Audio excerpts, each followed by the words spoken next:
Estamos desarrollando el encuentro de diálogo social. Buscar mecanismos para establecer unas estrategias de fortalecimiento para el diálogo social. No es importante, es fundamental que entre organizaciones sindicales compartamos experiencias. Ni más ni menos. Y es importante que sepamos que las del otro lado del Atlántico tienen apoyo en el otro lado del Atlántico.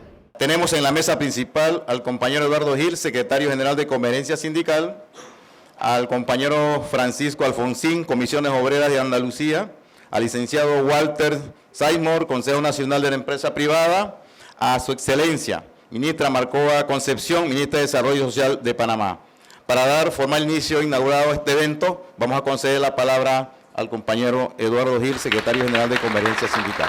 Estamos en un escenario en donde los conflictos parecen agudizarse y donde es necesario que las contradicciones puedan ser superadas a través de las mesas de concertación, a través de las mesas de diálogo, a través del debate y la lucha de argumentos y no de confrontaciones directas.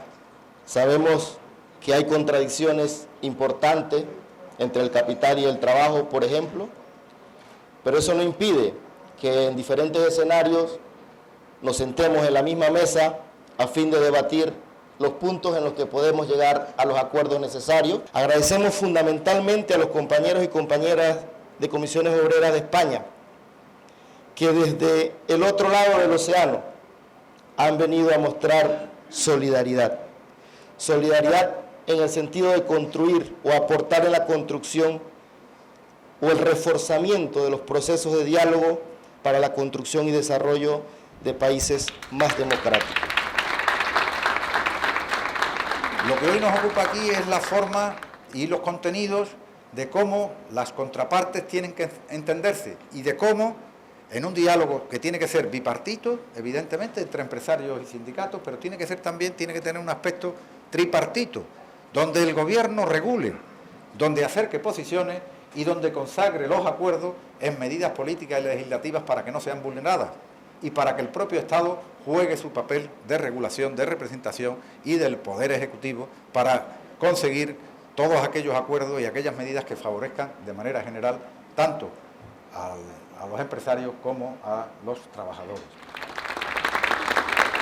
En nombre del Consejo Nacional de la Empresa Privada, CONEP, quiero agradecerles por la invitación extendida a este importante evento, el cual es una muestra clara que como sociedad tenemos valores para la inclusión, el respeto a la diversidad de ideas y, por lo tanto, lo necesario para una cultura de diálogo social. Y es que el diálogo social solo puede darse en la medida que equitativamente y en condiciones de igualdad se encuentren debidamente representados los interlocutores sociales. Realmente creo que esto es un encuentro que debe continuar permanentemente. Tenemos que promover y seguir incentivando ese diálogo tripartito en la cual todos los sectores, desde nuestros roles, podamos contribuir para alcanzar un mejor desarrollo humano para nuestra población. Este país es un país de gente noble, es un país de gente trabajadora, hombres y mujeres. Nos levantamos muy temprano para poder poner nuestro grano de arena al servicio de este país y el sector sindical, las mujeres y hombres del sector sindical han tenido una lucha permanente por proteger los derechos de las mujeres y hombres en este país. Y yo quiero reconocer públicamente que ese esfuerzo será respaldado por el equipo gubernamental porque tenemos que alcanzar una sociedad más justa e inclusiva.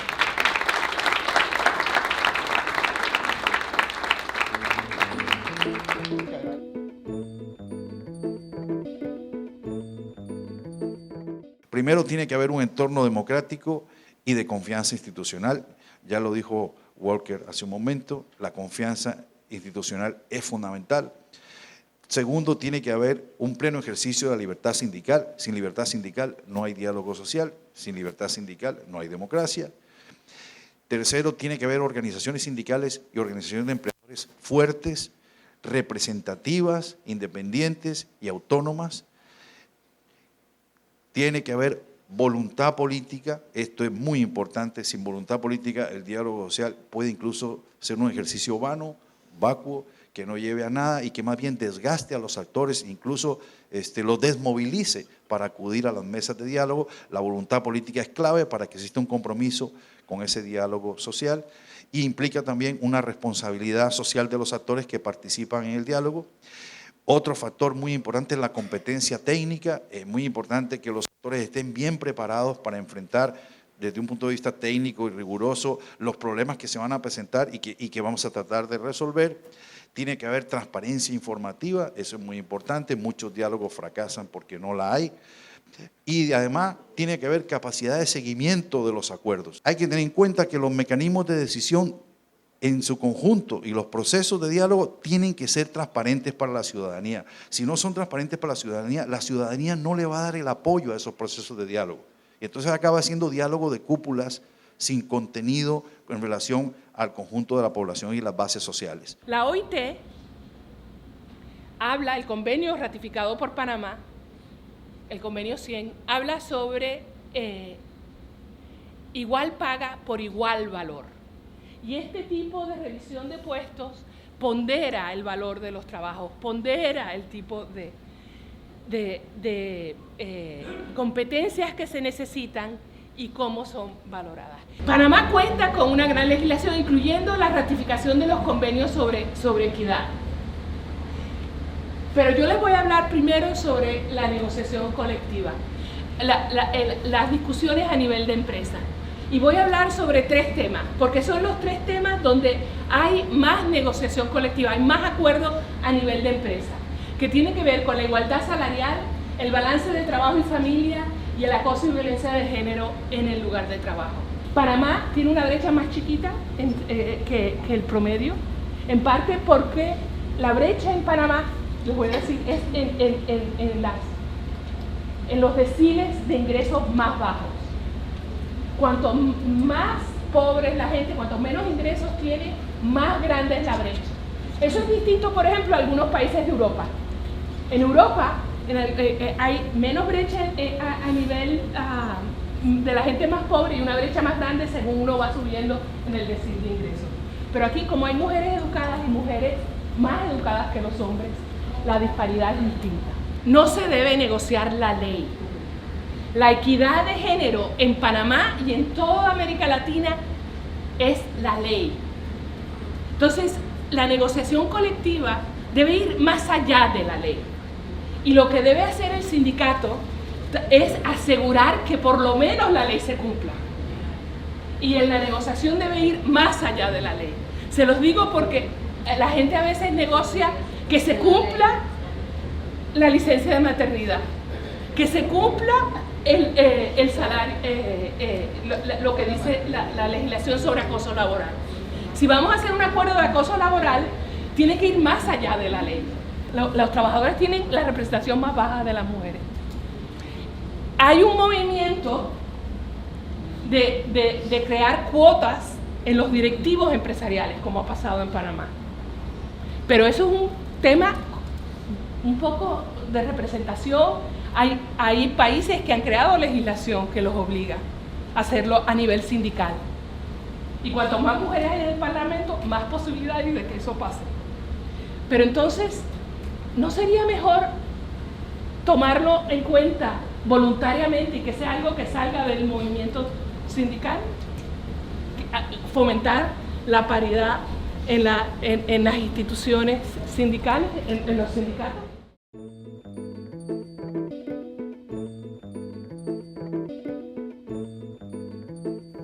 ¿Cómo puede el diálogo social responder los problemas de la riqueza, el trabajo y las condiciones sociolaborales? Bueno, son los actores sociales precisamente quienes pueden determinar cuáles son las distintas necesidades que se dan.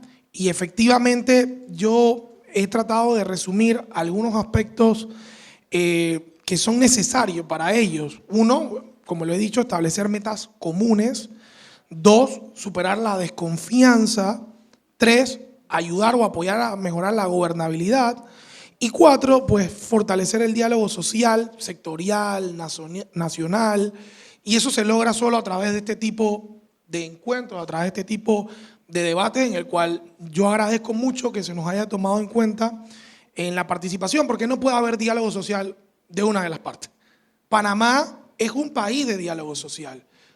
No tengo las cifras actualizadas, pero por lo menos al 2017 se habían negociado 266 convenciones colectivas, de las cuales 166, más del 50%, eran por la vía directa, desde el punto de vista entre trabajadores y empresa privada. Díganme si eso no es diálogo social. Finalmente, la intervención en arbitraje fueron 36. No sé cómo habrá cambiado eso entre el 2018 o 2019, porque lo veía con base a un informe de la OIT. Y al final del día, eso es un ejemplo de que entre empleadores y trabajadores podemos sentarnos a conversar de forma directa. Para nosotros desde Comisiones Obreras, desde nuestros orígenes, el binomio presión-negociación es lo que nos ha llevado a ser unos firmes convencidos de la necesidad y de la utilidad del diálogo social. ¿Con qué experiencias contamos y cuáles han sido los resultados? Me vais a permitir que ponga 3 ejemplos concretos en el entorno de lo que conozco lógicamente, que es el entorno español, ¿no? El primero es el acuerdo para el empleo y la negociación colectiva, que es el acuerdo marco estatal que firman Comisiones Obreras y UGT con las grandes patronales de COE y SEPIME. No es un acuerdo, digamos, de obligado cumplimiento, pero sí establece una serie de recomendaciones claras que deben de inspirar en cascada todo el resto de la negociación colectiva. Con la reforma que he mencionado antes del Partido Popular del año 2012, uno de los elementos más lesivos de esa reforma fue darle prioridad al convenio de empresa frente al convenio sectorial. Es decir, si firmábamos un convenio de hostelería para la provincia de Sevilla, pues podía venir un hotel, firmar su propio convenio de empresa y en elementos como el salario o el tiempo de trabajo, el convenio de empresa se aplicaba con prioridad al convenio sectorial. Eso ha promovido y ha propiciado que la cadena de externalizaciones en España desde el año 2012 se ha incrementado de forma exponencial, hasta el punto de precarizar las condiciones laborales en torno a un 50% en colectivos completos, ¿eh? Y el otro ejemplo, y ya con esto termino mi intervención en este primer bloque, se refiere al sector financiero. La reestructuración del sector financiero en España a través de la fusión de entidades bancarias y de la adaptación de las entidades bancarias a las nuevas tecnologías, reto que tenemos por delante, amplio reto, ¿vale?, de esa transición digital, ha provocado la salida del sector de 90.000 trabajadoras y trabajadores. Una parte muy importante, porque el sector antes de la crisis podríamos estar hablando de 250.000 personas. Pues la salida de 90.000 personas es un porcentaje más que significativo. Ha sido el diálogo social y la negociación colectiva la que ha permitido que en la mayoría de las situaciones esa salida hayan primado la voluntariedad de las personas a la hora de adscribirse a las medidas pactadas, protegiendo un importante porcentaje de sus salarios y, sobre todo, protegiendo las prestaciones públicas como la prestación para la jubilación. Y las condiciones que hemos pactado en esos procesos de reestructuración han permitido, repito, que siendo lamentable ya de por sí y por definición la pérdida de 90.000 puestos de trabajo, al menos hayan sido lo menos traumáticas posible. Y hayan sido ordenadas y, repito, dando un alto porcentaje del valor de la voluntariedad a la adscripción de esas medidas. Creo que la relación entre el diálogo social, trabajo decente y la democracia es indisoluble y ha quedado más que claramente de manifiesto. No cabe duda de decir que la buena salud democrática se mide, entre otras cuestiones, también por la paz social. Y no sé quién lo comentaba esta mañana, si aquí el compañero Volker o la ministra. Alguien lo comentaba. Y es exactamente así, porque esa es la muestra clara de que somos capaces de sentarnos, analizar, proponer, debatir, acordar medidas y acciones que contribuyan al bien común.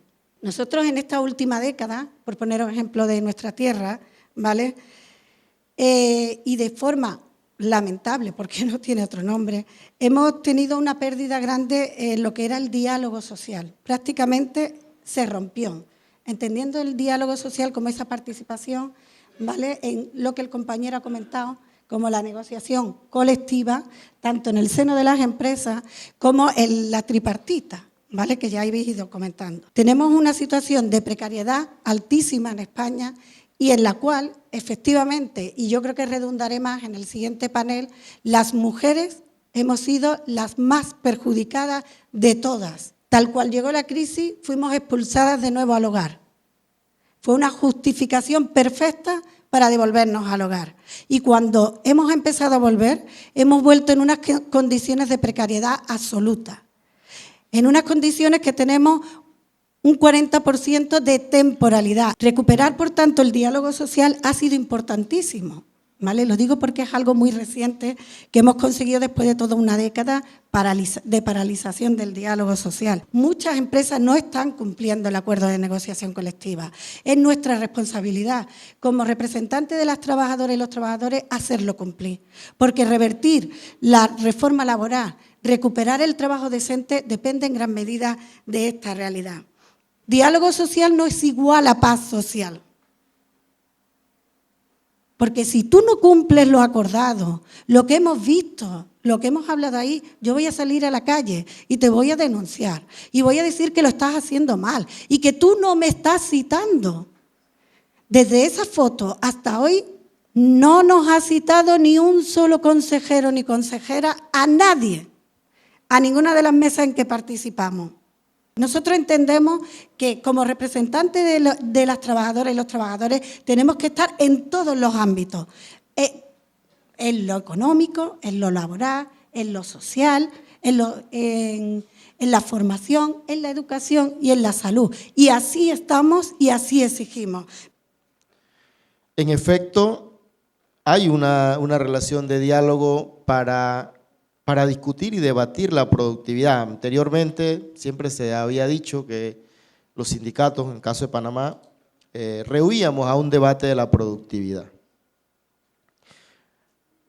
De pronto, no es que rehuyamos al debate de la productividad, sino al enfoque, o no rehuimos, aportamos un nuevo enfoque, un enfoque diferenciado sobre el tema de la productividad y la relación con la distribución efectiva de la riqueza.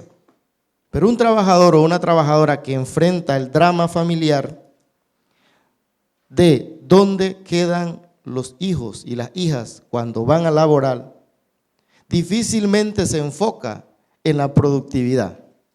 Por lo tanto, cuando estamos hablando de productividad, estamos hablando no solamente de la intensidad del trabajo, sino de condiciones óptimas, condiciones favorables a que realmente se incremente la producción o el incentivo de los trabajadores y de las trabajadoras. Otro elemento que nosotros consideramos fundamental de abordar entre los sectores es, por ejemplo, el fenómeno de la tercerización. El fenómeno de la tercerización o la subcontratación ha sido planteado y sustentado por el sector empresarial en el sentido de hacer más eficiente la forma de organizar el trabajo y la forma de obtener eficiencia productiva. Pero ha sido traducido en muchos sectores o en muchas empresas como un mecanismo de evasión de los contratos colectivos y se constituye, como ya se ha dicho aquí en algunas ocasiones, en competencias desleales. En cuanto al salario mínimo, desde 1959 hasta la fecha solamente han habido 4 acuerdos. Sin embargo, esos 4 acuerdos han sido valiosos porque si bien no han sido tantos, las ocasiones en las que hemos podido llegar a un acuerdo han significado un reforzamiento del compromiso de las partes. ¿Qué ocurre cuando el patrón es el gobierno? Y en efecto, un claro ejemplo de esa condición fue la famosa Ley de Derechos Colectivos del Sector Público, que aunque fue un acuerdo tripartito, el gobierno dilató tanto su presentación que cuando llegó al legislativo ya no contaba con la mayoría legislativa necesaria para que fuera aprobada y el proyecto hasta allí llegó, hasta el segundo debate, creo que ahí murió, cambió la legislatura y bueno, ha quedado estancado esa iniciativa. Todos hemos estado discutiendo en algún momento la posición del salario mínimo. Sin embargo, el diálogo social tiene una puerta de entrada, que es el respeto de todas las partes, sin traumas, sin llegar a contradicciones fundamentales, porque yo creo que aquí todas las partes tienen una posición, que es echar el país, Panamá, hacia adelante. Nosotros no podemos pensar que vamos a echar el país, Panamá, hacia adelante, quitándole derecho a los trabajadores. No vamos a pensar que vamos a echar el país hacia adelante, quitándole derecho también a los empleadores. Pero tiene que haber ese punto intermedio. Y yo creo que ahí es donde nosotros tenemos que fortalecer la posición. Bien, agradecemos entonces la participación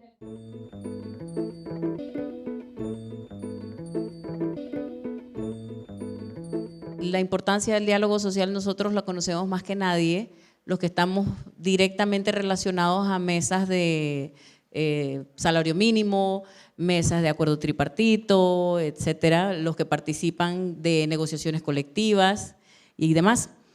No hay quien conozca más que nosotros la importancia del diálogo social. Podemos decir que las mujeres están tomando dentro de las organizaciones, tanto empresariales como de trabajadores, están tomando roles cada vez más importantes.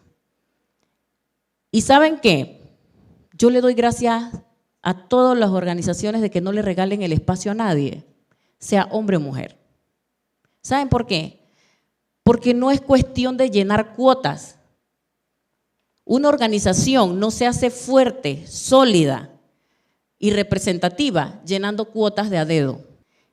Esto es para gente que está dispuesta a sacrificar tiempo, recursos, inclusive vida familiar, para tener una mejor sociedad a fin de todo.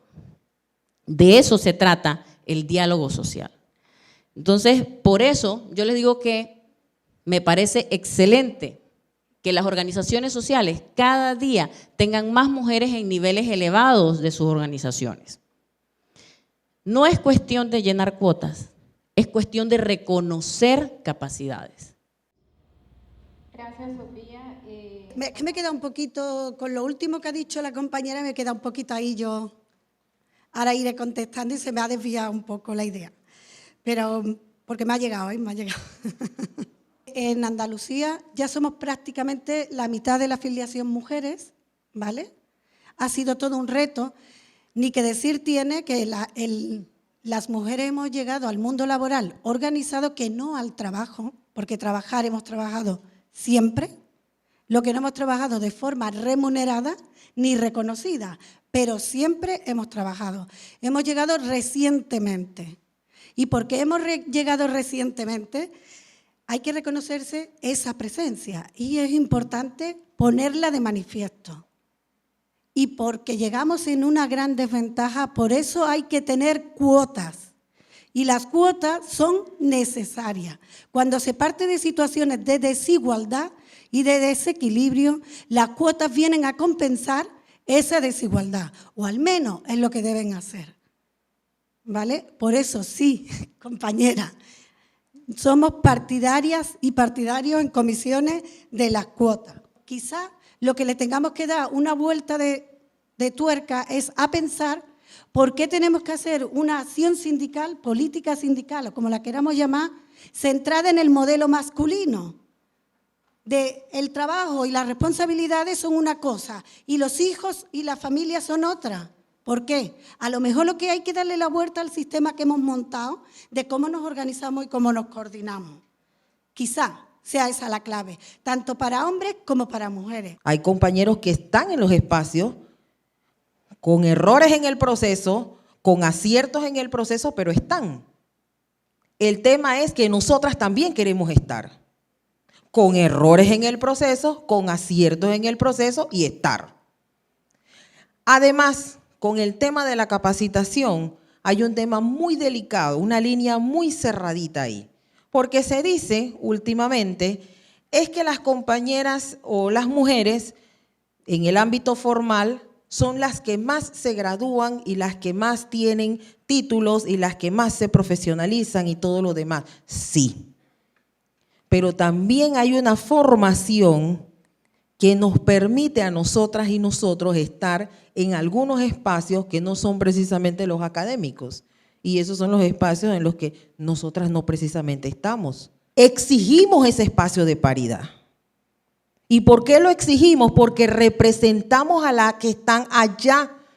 Nosotros no podemos simple y sencillamente quedarnos esperando que un compañero muy concientizado, con una visión muy feminista y todo lo demás, sea quien nos represente, porque a las finales, y esto lo sabemos todos los que nos sentamos en una mesa de negociación, desde convenio colectivo en adelante, siempre cuando se negocia uno tiende a ceder.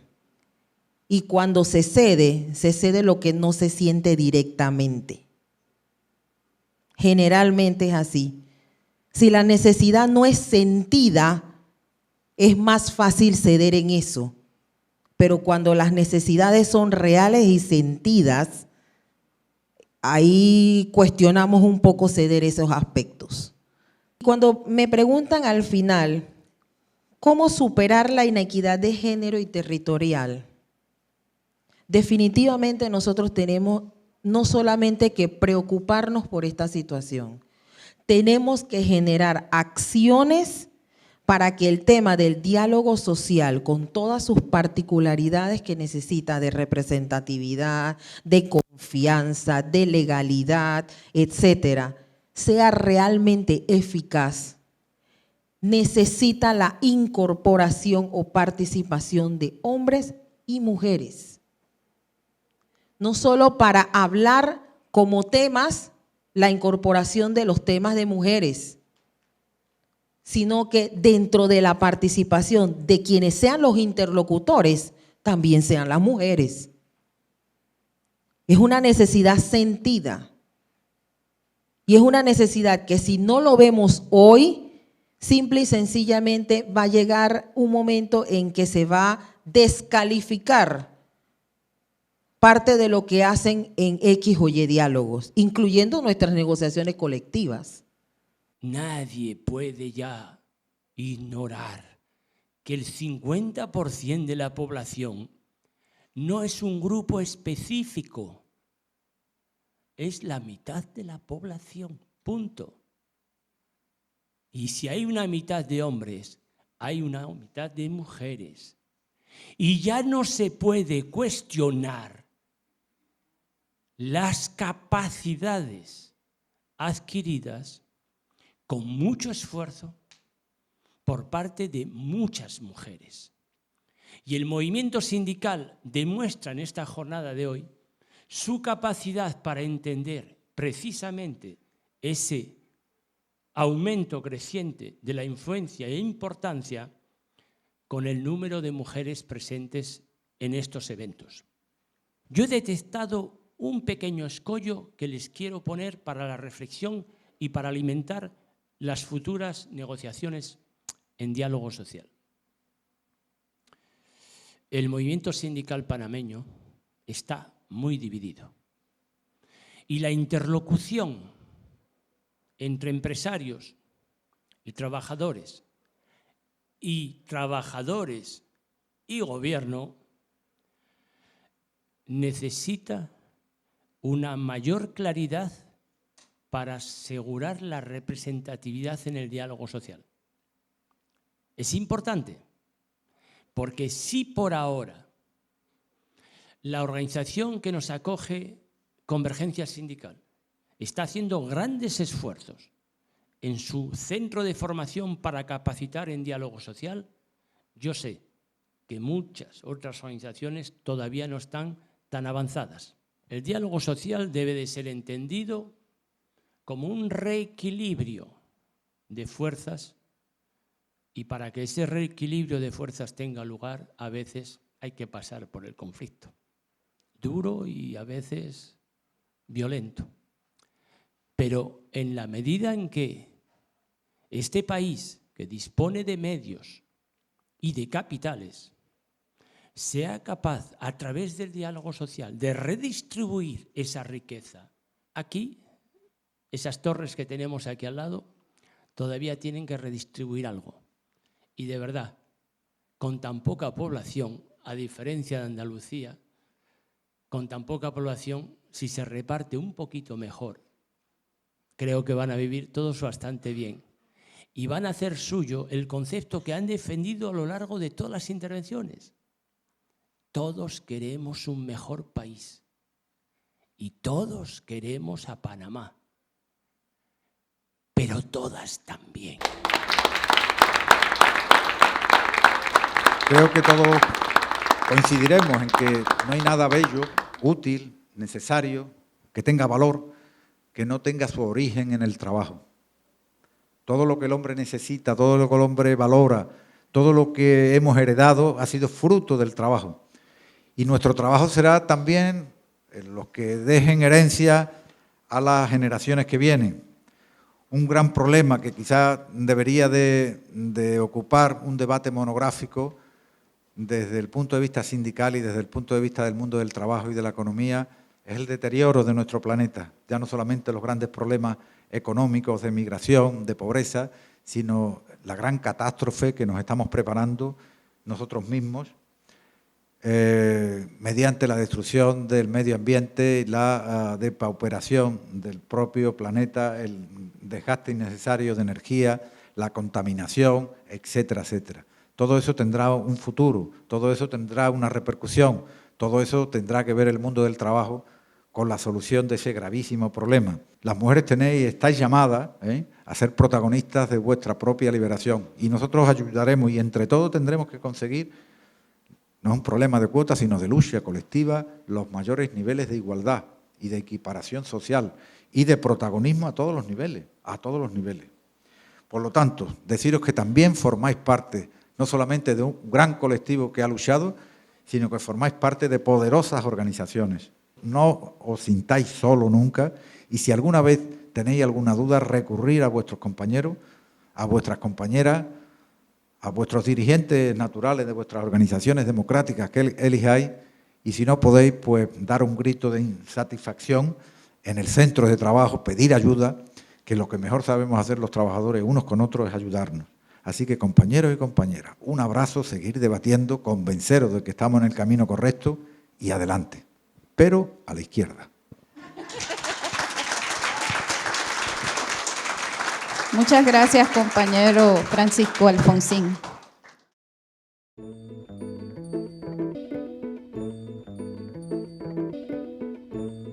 El día de hoy, reitero, es para que podamos sacar el mayor provecho de la experiencia de los compañeros y compañeras de Andalucía sobre el tema del diálogo social, sobre estrategias sindicales y también sobre cómo podemos seguir colaborando en un contexto en que el desarrollo, la visión de desarrollo, incluso la cooperación al desarrollo es uno de los objetivos planteados por el sector empresarial.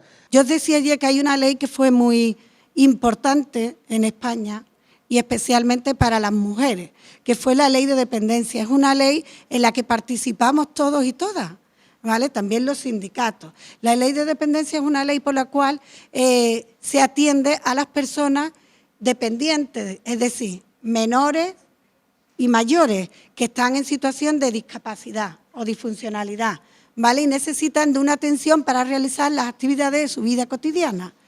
Bien, eso aquí supongo que lo hacen las mujeres, ¿no? Las madres, las abuelas, las que se encargan de, cuando el abuelo está enfermo, las que lo atienden, ¿verdad? Y por eso no se obtiene remuneración, ninguna. Y muchas mujeres abandonan el trabajo, ¿vale? Para atender a los hijos enfermos, a los abuelos, a los padres que están enfermos, ¿vale? O a la pareja. Bien, pues eso se generó una ley en la que nosotros estuvimos impulsando y empujando en gran medida, por la cual pues las mujeres no tenían que abandonar sus puestos de trabajo porque desde la administración, ¿vale?, pública se le pone una persona para atenderlos. Eso permite que las mujeres no abandonen su puesto, pero a la vez supuso un nicho de trabajo porque la mayoría de las mujeres que trabajan en la ayuda a domicilio, la mayoría de las personas son mujeres y generó mucho empleo para las mujeres en ese ámbito. Y además trajo una conciencia nueva que hablábamos antes de ese cambio cultural, la de que atender a las personas enfermas o con discapacidad es también un empleo y que aunque nunca se ha remunerado, es de justicia que se remunere y que se cotice por él y tú tengas derecho, cuando seas mayor, a tu pensión, cuando te quedes desempleada, a tu desempleo y a todas tus condiciones. Entonces, son a veces leyes que no están directamente relacionadas con el empleo, pero que bien vistas, estudiadas, analizadas, nos permite generar empleo y empleo de calidad y aportar cambios sociales y reconocimiento, en este caso, de una actividad laboral que ha realizado la mujer toda la vida, desde que el mundo es mundo, ¿vale? Que es la atención a las personas, pero reconocerla como un trabajo. En una empresa como la mía, una gran empresa del sector financiero, Caixa, somos 35.000 trabajadoras y trabajadores. La mesa de negociación está compuesta como sindicato mayoritario Comisiones Obreras. Segundo sindicato, un sindicato amarillo, montado, organizado a instancias de la dirección de la empresa. Y que siempre hará todo lo posible por soslayar nuestra participación en pos de darle cabida a los intereses de la empresa. Tercer sindicato, Unión General de Trabajadores, que va por barrio, sigue siendo el sindicato primo, ¿no? Como lo llamamos nosotros. No es tanto como el hermano, ya es un primo, ¿no? Vale. Pero ahora después nos encontramos, vamos a complicarlo, los compañeros de la CGT, en el caso español, es un sindicato de inspiración anarcosindicalista, que efectivamente nunca están por la predisposición de negociar nada. Para darle un poquito más de cancha al tema, tenemos sindicatos nacionalistas en España. Y por tanto tenemos la presencia de LAB y de ELA, que son dos sindicatos nacionalistas del País Vasco, y de la CIGA, que son sindicatos nacionalistas de Galicia, que niegan cualquier negociación colectiva del ámbito estatal porque ellos quieren negociar para su terruño. Por tanto, el mapa de negociación colectiva que nos encontramos en muchísimas mesas de negociación es realmente complejo de gestionar. La experiencia de diálogo social se remonta principalmente, la más reciente, posterior a la invasión de 1989. El primer ejercicio de diálogo reconocido en la historia de diálogos sociales empieza con los diálogos que se realizaron entre los partidos políticos en el año 92-93, después de la invasión, que terminaron en el llamado Pacto de Santa María. El segundo diálogo que se dio en Panamá fue precisamente los llamados diálogos de Bambito, que se realizaron 3, Bambito 1, Bambito 2, Bambito 3, y que también estaban orientados primero a, en el tema del discurso, fortalecer la democracia, y posteriormente entraron a tratar el tema de la transición hacia el proceso de recuperación del Canal de Panamá.